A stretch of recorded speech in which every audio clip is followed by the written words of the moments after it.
Comes again.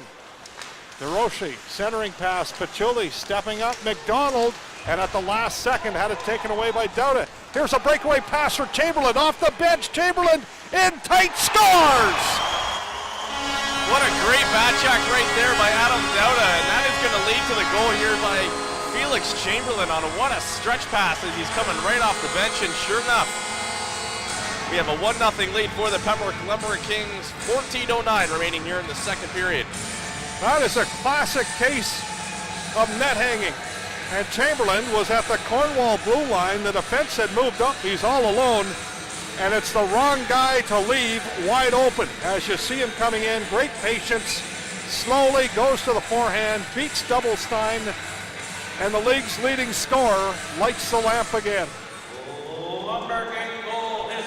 Felix Chamberlain, I tell you, he's got some of the softest hands I've ever seen. For such a young player, he has so much promise with the way he's able to release the puck off the stick and get really under the skin of goaltenders with plays like that, and really sneaky player as well. Great goal by. Might have given Piccolino his biggest test of the night. There's a deflection. This time Mueller will block it. The defenseman just about scored on his own net. Here's a shot, score! And the Colts have tied it up as Angelopoulos on the receiving end of a quick pass. Piccolino did not see it coming.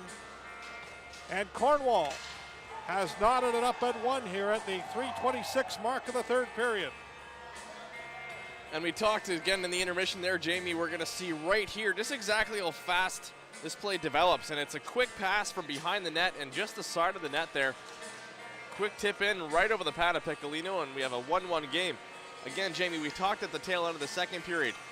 That 5-on-3 was a real turning point, whether the Lumber Kings were going to score on it to take a 2-0 lead, or Cornwall was going to build on that and killed it off. And sure enough, they were able to build off some of that momentum. Stick went flying. Spink has it for Cornwall. Wrap it off the boards. If we get a whistle here, we'll go to 3-on-3. Right now, we're just going end-to-end, 4-on-4. Here's Michaelis with speed into the Cornwall zone, end-to-end, and stopped. What a play by Michaelis as he burst into the Cornwall end. Here is Beauvais out there again. Good skating defenseman. Beauvais centering pass, a stop. Rebound is there. Beauvais scores! And the Lumber Kings win it!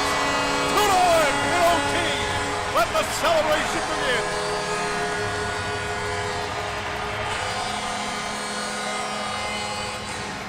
Just a dramatical finish here at the Pembroke Memorial Center as a night where we honor hockey history in the city of Pembroke. And Beauvais comes away with I'm so excited here, losing my voice.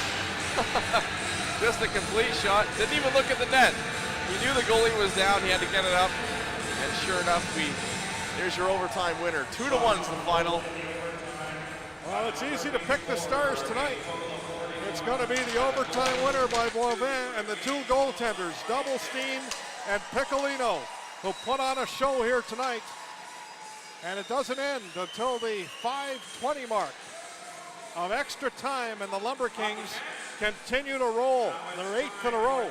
They move up to 62 points, a 5-point boat over Cornwall for third place in the league, and they're getting closer to the Ottawa Junior Senators and the Carleton Place Canadians, who at one time were way ahead of the Kings, but not anymore.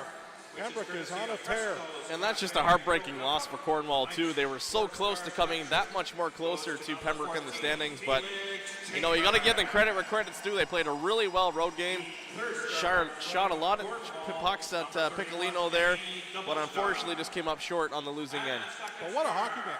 Like, just a great game to watch, very entertaining, and this is why, if you're a junior hockey fan like we are, this is why you buy a ticket and go to games. It really is, and when you get a game like that go so deep into overtime and players just giving it their all, even though they're just completely gassed and out of energy, and you have a finish like that, it just brings everything into fruition. And, you know, hats off to both clubs for giving everybody a great show here at the PMC. Yeah, and the stars came out tonight. Alexander Boivin scores the winner, arguably one of the most talented hockey players in the league. And he lights the lamp late in overtime to give the Lumber Kings a 2-1 win over the Cornwall Colts.